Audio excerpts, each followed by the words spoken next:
some trials and some tribulations to get to where you are now. Are y'all with me here? Come on, help me out here. I don't think, maybe I'm wrong because I've never worked for the federal government, but I haven't met too many GS-16s who were hired as GS-16s. Most of them have come up through the ranks, started at 8 and maybe lower and made it up to 10 and 9 and 11 and 12 and amen. But you had to go through something, through some heartache and pain. Amen. I started at IBM. Well, it wasn't at IBM at first, but I started in my corporate career in the mailroom, delivering important documents, ended up signing important documents. I wish I had somebody, because God takes you through some stuff to prepare you for where he wants you to be. God uses the ordinary. Now, we judge ourselves by what we do and by who knows about what we do. Some folk, and I know you don't know anybody like this, but there are some folks who love to toot their own horn. There's a friend of mine, I won't call his name, but every time I see him, and I'm being courteous. That's all I'm being. When I say, "How you doing?" But he begins to give me the dialogue about the degree he just got. He got about 7 degrees, more degrees than a thermometer. He done wrote 3 books. He done sailed the 7 seas. He just came off a cruise with T.D. Jakes. T.D. been calling him. God bless you. I just said, "How you doing, man?" Amen. Your works will find you out. You don't have to toot your own horn. If you really, watch this, what I found out. If you really somebody else will toot that horn. Are y'all with me here? So we have to judge ourselves, again, because we do what we know is successful, and we attribute success to fame. But here it is. There are some folks who become traumatized when they are falling out of the rank of success. Let me see if I can help you. Folks who retire suddenly have a sense of loss of identity because their job is what they were. And when they leave their job, all of a sudden, they feel like there's nothing significant in their life. I don't work for the company that I work for anymore, so I'm a nobody. And what do I do if I don't have the name of the company over me? Oh, boy, y'all quiet today.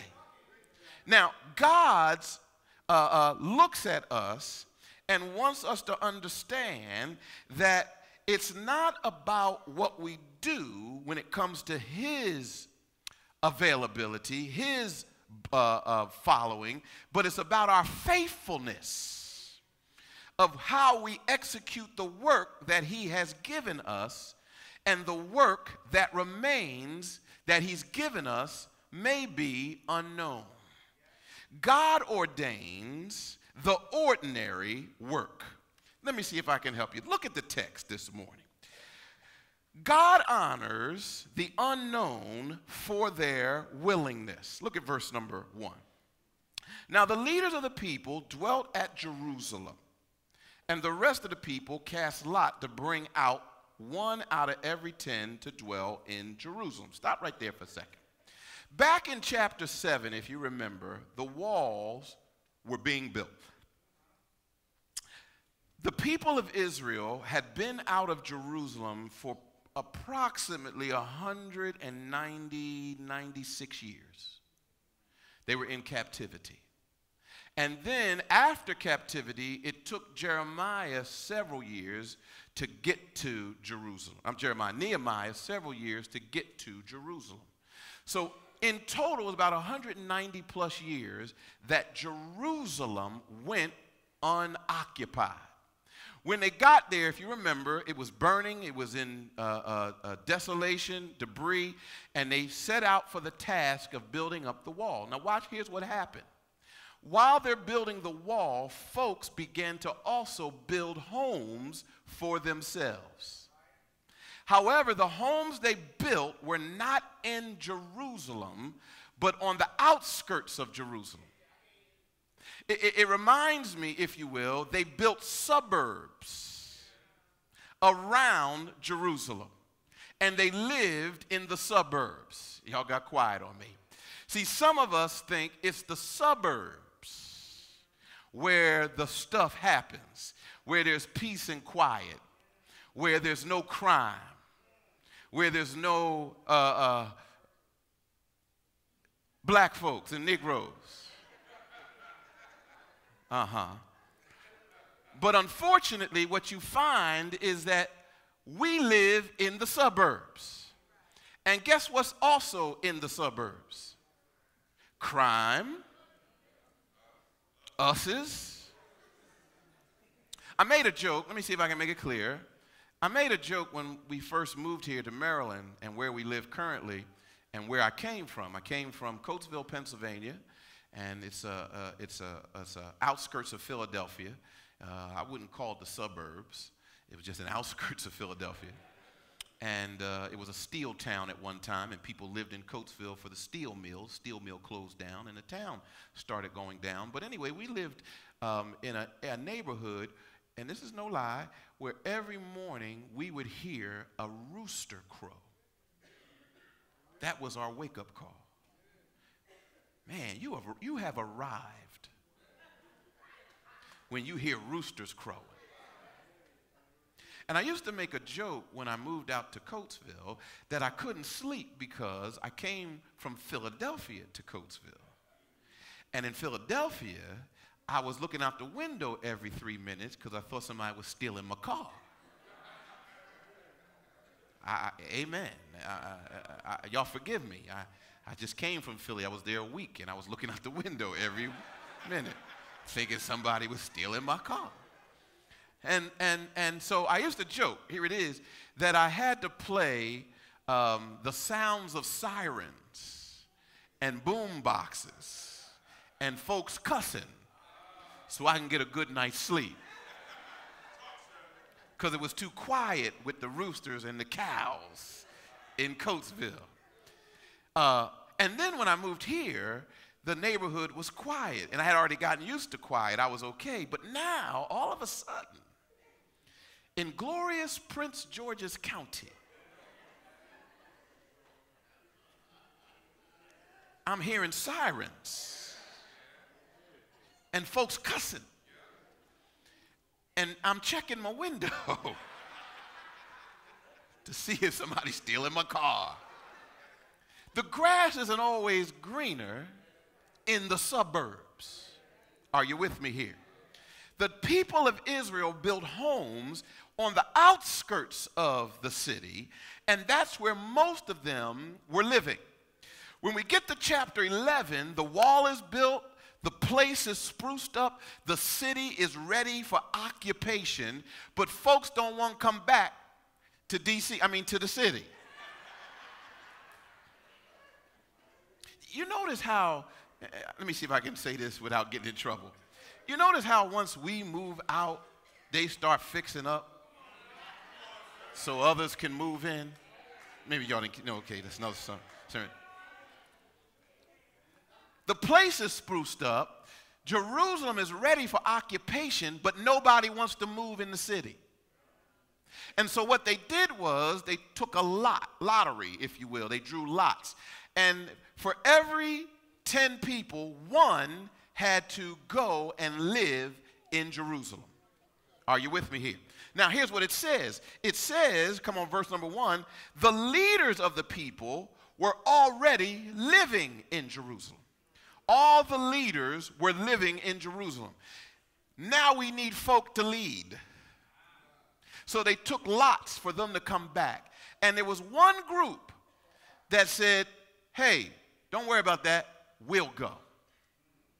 And when they volunteered Everybody celebrated them, applauded them for moving back into the city that had stigmatized them for so long, that had a stain and a reputation from the past, but were willing to move into the city and start a new beginning. Are you with me here?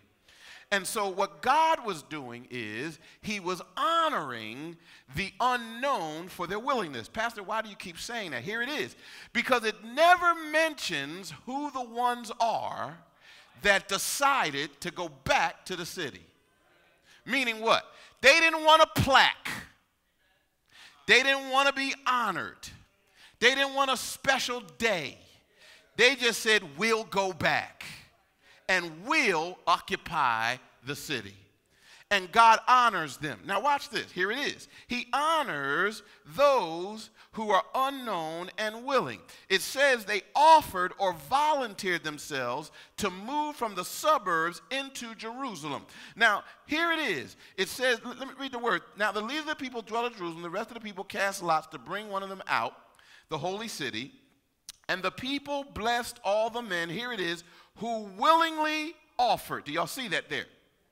The Hebrew word for willingly offered is nadab, which means that there was something that was compelling them, inciting them on the inside, that caused them to generously and willingly give of themselves. There was no, here it is, no money involved to move to Jerusalem. No relocation package to move to Jerusalem. Y'all missed that. Here it is. See, God can't honor folks that are motivated by money. Now, see, there's a thin line here. I got to stop. Because the Bible is clear that those who do a work for God, those who do a sacrifice for God, ought to be honored with double. It says that. Somewhere in the middle, we got to find where we honor people and take care of them for their work, but not honor folks who won't work unless you take care of them. Somebody missing this today. See, they were unknown. They were willing but unknown. They had no name. We don't want no name. We don't want no charge. We ain't charging. We don't need a relocation package. We just gonna do it. Why? Because something on the inside is welling up, compelling us, inciting us to go back to Jerusalem. We'll go. We'll live there. Now watch this. I love this. Because they just didn't go back to live, but they went back to work. Let's look at it. Come on, real quick. So he says here in the text, it says, so they were compelled, they had a willingness, offered themselves to dwell in Jerusalem. Now, what I want you to see is that there are 5 groups of willing people who are unknown who decide to go back to Jerusalem. 5 groups of willing people who are unknown. And here it is. None of them are in positions of any significance. None of them are rulers and got names and plaques. These are ordinary people